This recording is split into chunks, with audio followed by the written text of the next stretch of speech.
Sometimes I talk with students about their angle of attack. And what I mean by that is I'm referring to the angle of the release hand. This would be flat, this would be vertical. Depending on the length of your D-loop, how much that variation can change your impact could really vary. Depending on this length will determine when you start to invert the release, how much pressure you're putting on that D-loop, twisting that D-loop around, and at full draw, even starting to manipulate or twist the string. The shorter the D-loop, the more this will matter. So when people ask me about D-loop length and say, what is the perfect length? For me, with a handheld release, I normally like 3/4 of an inch as a minimum.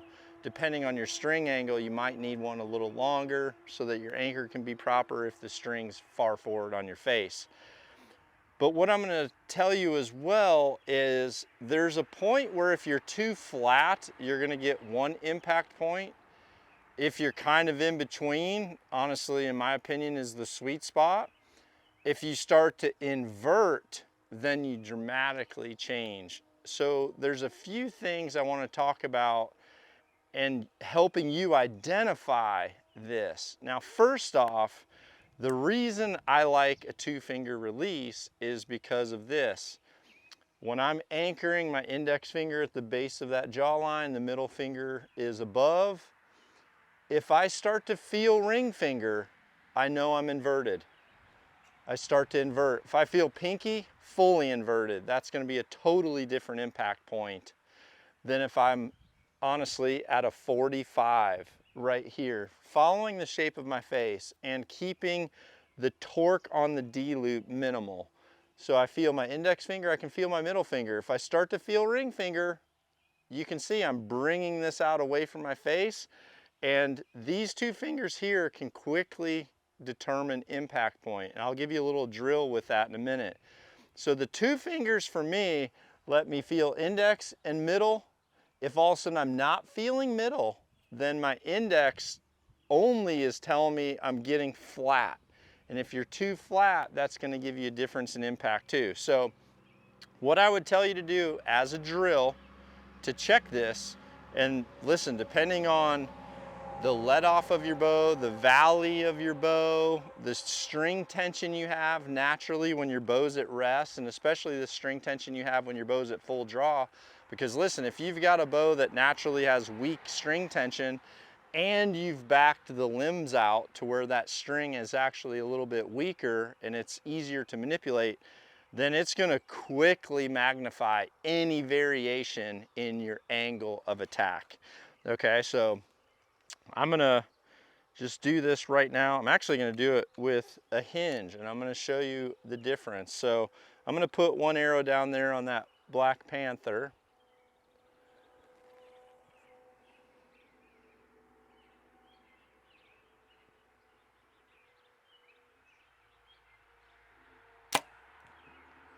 Okay, that's money right there. All right, so here's a great drill that you can do on a calm day. Pick a distance that you're comfortable with. Make sure you have good contrast on the target. Make sure there's no wind and your footing's good. You're literally eliminating any possibility for a left to right margin. Then all I want you to do is I want you to shoot one where you're fully inverted, where you feel ring and pinky, or even just your ring. And then have a couple shots where you're flat, where you're flatter. You're gonna see a variation in your lefts and rights, but you'll also see some variation in your highs and lows. And when you do, you're gonna start to identify the importance of that angle of attack.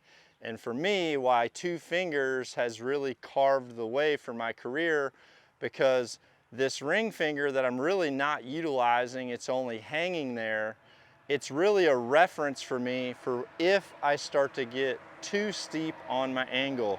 The other thing that does is the more you invert that release, the harsher your release is going to be on that D loop, because it is going to be twisting that D loop high on one side. It's going to be twisting it low on the other side if you're vertical like this. And as it's coming out, it's going to be cutting it on those opposite sides, really regardless of the type of release you shoot. The more inverted you are, the shorter that D loop, the more problems you're going to see downrange. So I'm going to do one where I'm going to be a little bit flatter here.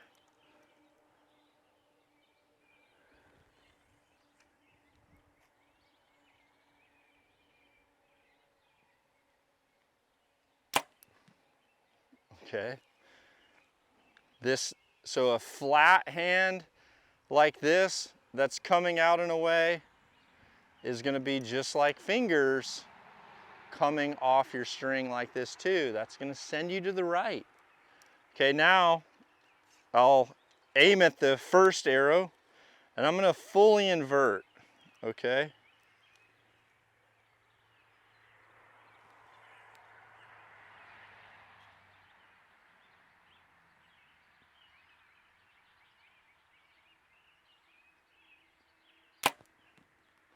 Now, you could tell with that arrow, it was squirrely going down there.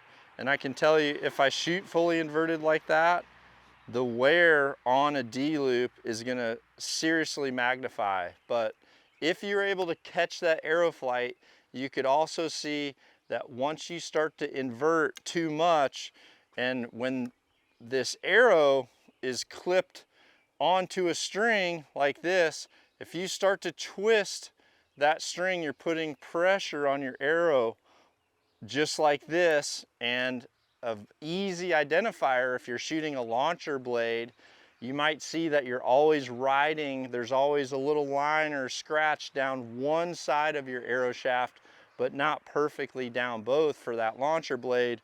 Or if you're seeing a lot more wear to one side of a launcher than the other, a lot of times that has to do with how much you're inverting your hand. So pay attention to your angle of attack, get out and practice and see what those variations cause.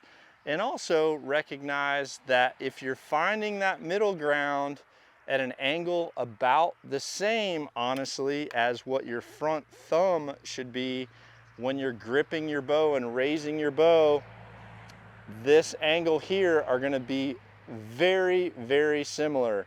If you start to invert as you're pulling back, you know you're already putting a different pressure on there. You're going to cause a different impact downrange, as well as poor arrow flight, which in a windy condition is just going to magnify the miss.